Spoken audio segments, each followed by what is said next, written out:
お疲れ様です。お疲れ様です。今回は、大日本帝国陸軍で編成された数多くの師団の中でも、歴戦の雄にして、北鎮部隊と恐れられた伝統師団、第七師団について、日露戦争における陸上での一大決戦たる奉天会戦、そしてシベリア出兵と、帝政ロシア軍や新生赤軍と矛を交え、これを圧倒していく過程を解説する。前回は旅順攻略戦でようやく旅順要塞を陥落させたあたりまで話したな。日露戦争で特に有名な日本海海戦、旅順攻略戦と並び、陸上で日露両軍合わせて50万人以上が激戦を展開したのが、奉天会戦だ。兵力量はどっちが大きかったの？帝政ロシア軍だ。日本陸軍と比較すると、帝政ロシア軍は10万人近く兵数では上回っていた。しかし、帝政ロシア軍には致命的な問題があった。致命的な問題とは？指揮官だ。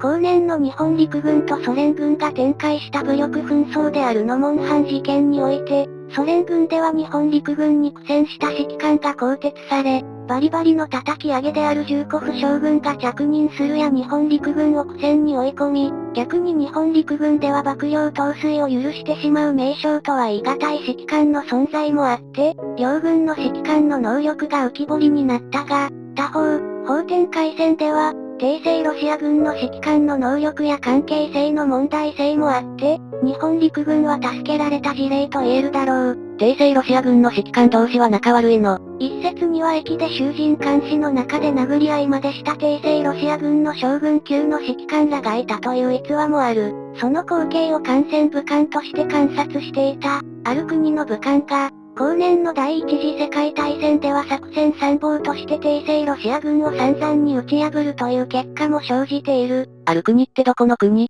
ドイツ帝国だ。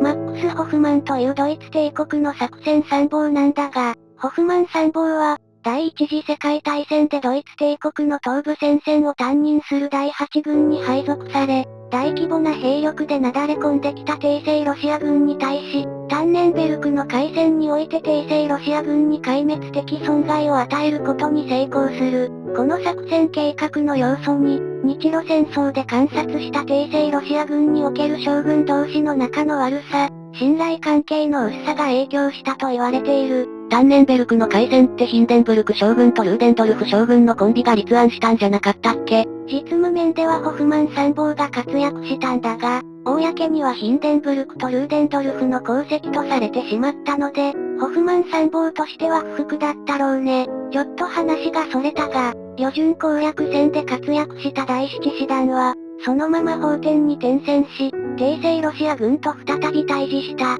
準備的な戦闘を経て、日本陸軍は奉天を占領する帝政ロシア軍に対し、これを迂回して退路を遮断し、大きく包囲する作戦を採用する。包囲作戦はうまくいったのかね？帝政ロシア軍もやすやすとやられるほど甘くはなく、この包囲戦術を阻止するため迂回してくる日本陸軍の部隊を迎撃した。この迂回を担当した左翼の部隊に第七師団は配属されており、野木マレスケ大将率いる第三軍霊下の精鋭師団として帝政ロシア軍と激戦を展開した。しかし、帝政ロシア軍は徐々に後退戦略を取るようになり、奉天正面で日本陸軍の鴨緑江軍などと戦闘を交えていた帝政ロシア軍の部隊が、後退により第七師団の方面に来るなど、迂回部隊はさらなる苦戦を強いられることとなる。きつい現場に配属される運命だったのかな、第七師団は。そうすると第七師団を擁する第三軍の迂回戦術は功を奏しなかったということ？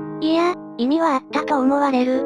すなわち、帝政ロシア軍のクロパトキン将軍としては、退路が遮断される事態を危惧していたため、後退戦略により鉄道による輸送路及び退路は確保しつつ、日本陸軍による包囲を回避するという計画を実行したため、結果として帝政ロシア軍は後退しまくって奉天を占領されるという、結果論から言えば消極策による敗北を招くこととなったので、アップ主の見解として、第七師団の動きに意味はあったと考えている。ちなみにだが、日本陸軍が奉天を占領した日である3月10日は、戦前には陸軍記念日として設定されたそうだ。海軍記念日はなかったの？海軍記念日は日本海海戦が行われた5月27日だったそうだ。法天占領は日本陸軍の勝利と解して良いのかな？そこは微妙なところで、帝政ロシア軍としてはあえて撤退戦略をとって日本陸軍を奥地に引きずり込んで、消耗戦に持ち込むという構想を有しており、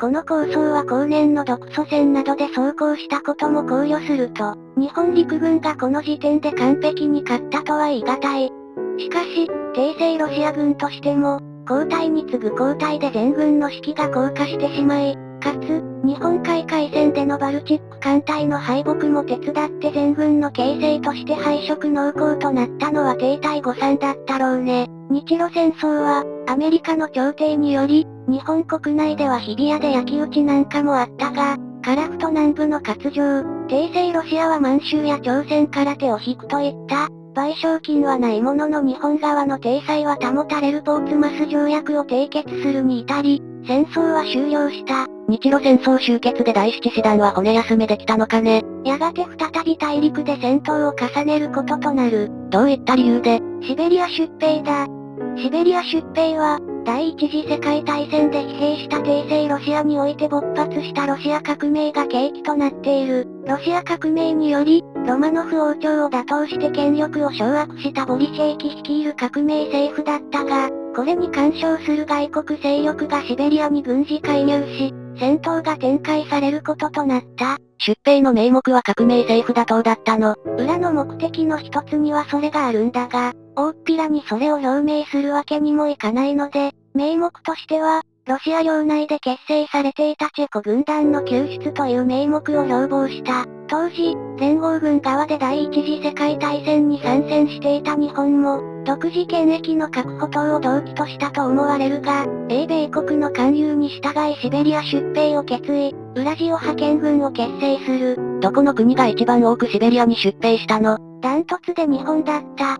事前協議でアメリカなどと合意していた派兵数を上回る、7万人規模の部隊を派遣したんだ。しかも、ドイツの降伏により第一次世界大戦が終結し、各国がシベリアから撤兵して以降も日本陸軍は駐屯を継続した。シベリア出兵で日本軍は完投できたの？ボルシェビキが組織したいわゆるパルチザンとの戦闘は、正規軍対正規軍の戦いとは一線を画し、どちらかというとゲリラ戦が中心で、日本陸軍はこれに悩まされることとなる。日本は何を得たの？利益は何もなく、権益に関する野心という国際的な不信を頂戴しただけだった。シベリア出兵が取り沙汰された当時、第七師団は満州に駐屯していた。そこに、先ほど言及した形式的出兵目的であるチェコ軍団の救援、革命政府と対峙する白ロシア軍の支援、邦人の保護などを目的に、第七師団はさらに北に移動するよう陸軍中央から指令を受ける。邦人保護という名目は満州事変でも多用されてたね。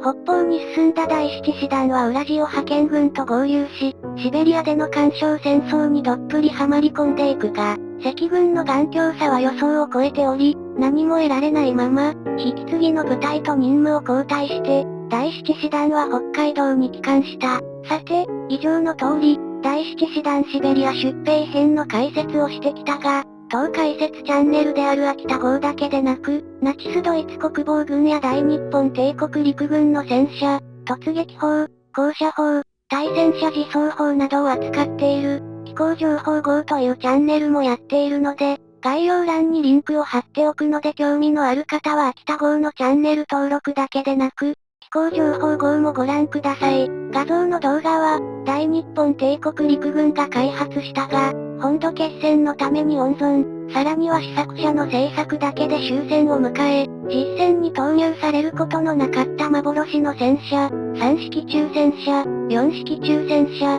5式中戦車の解説をした動画です。それまでは歩兵を支援するための戦車開発を進めていた大日本帝国陸軍が、太平洋で米英軍の強力な戦車と戦闘を繰り広げたことで、対戦車戦闘を遂行し得る強力な戦車を開発する必要に迫られて開発された、3式中戦車、4式中戦車、5式中戦車の戦闘力や性能について話をしております。ここまで見てくれた人、ありがとう。秋田号と機構情報号のチャンネル登録をよろしくお願いします。